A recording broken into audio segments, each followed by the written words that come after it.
Question number 6 है, given the linear equation 2x plus 3y minus 8 is equals to 0, write another linear equation in two variables such that the geometrical representation of the pair so formed is intersecting lines, parallel lines और coincident lines।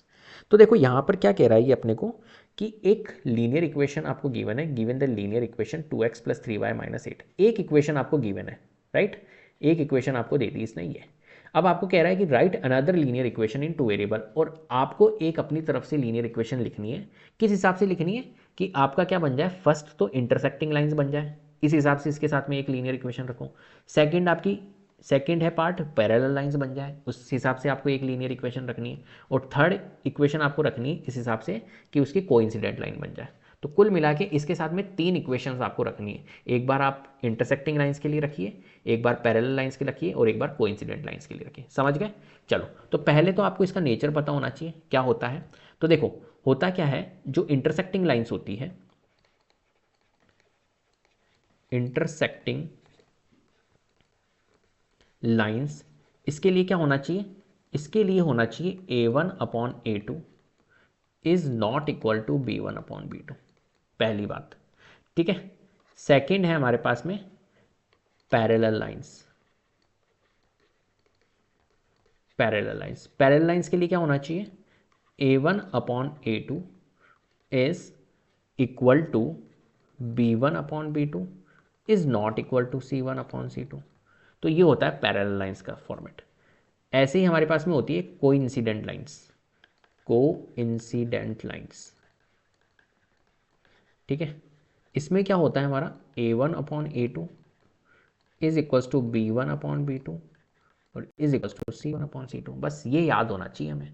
अब देखो यहाँ पर इसने first बोला है, first part इसने क्या बोला है, फर्स्ट बोला है इसने इंटरसेक्टिंग लाइंस के लिए चाहिए, ठीक है, इंटरसेक्टिंग लाइंस के लिए। तो पहली बात तो हमारे पास में इक्वेशंस जो दी हुई है वो क्या दी हुई है, 2x प्लस 3y, है ना। हमारे को जो इक्वेशन दी हुई है वो कितनी दी हुई है, 2x plus 3y minus 8 is equals to 0। ये इक्वेशन हमारे को दी हुई है। अब मेरे को अगर इंटरसेक्टिंग लाइंस बनानी है तो a1/a2 is not equal to b1/b2 होना चाहिए, सिंपल, ठीक है। a1/a2 is not equal to b1/b2 होना चाहिए। तो देखो a1/a2, तो इसके साथ में मैं एक ऐसी वैल्यू रखूं, ठीक है, तो ये तो a1 हो गया अपॉन a2। तो एक काम करता हूं, मैं कुछ भी ले लेता हूं, यहाँ पर 4x ले लिया मान के चलो, मैंने इसके साथ में एक इक्वेशन रख दी 4x और प्लस 2y, ठीक है, माइनस 3, इस तरीके से कोई भी एक रेंडमली इक्वेशन दे दी। ध्यान रखना इसमें a1/a2 और b1/b2 नॉट इक्वल होना चाहिए। तो यहाँ पर देख लो 2/4 लिया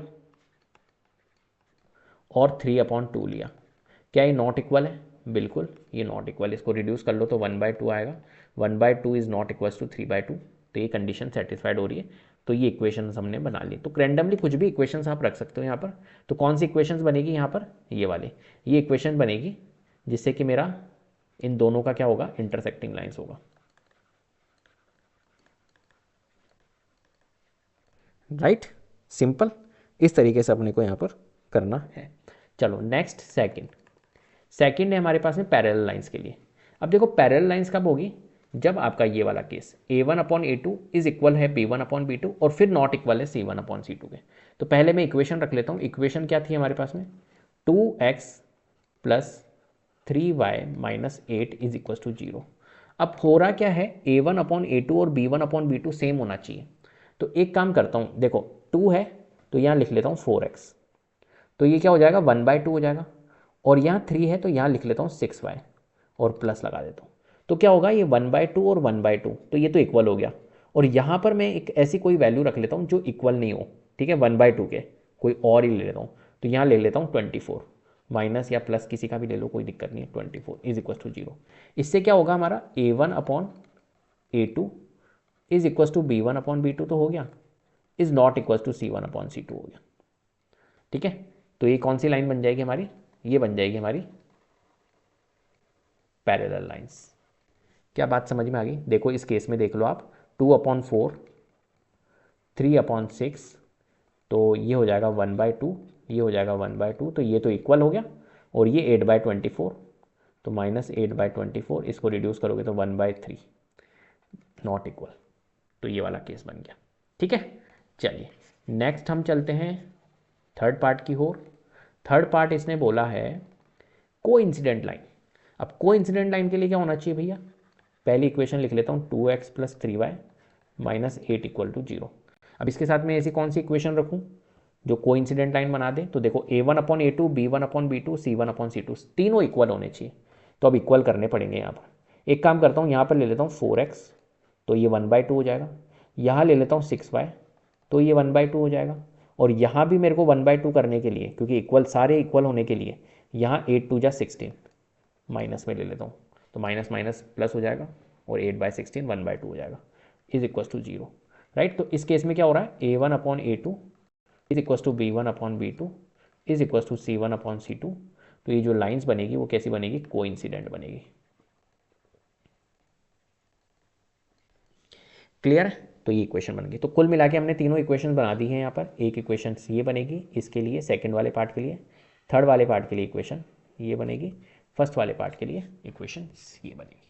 क्लियर है, चलिए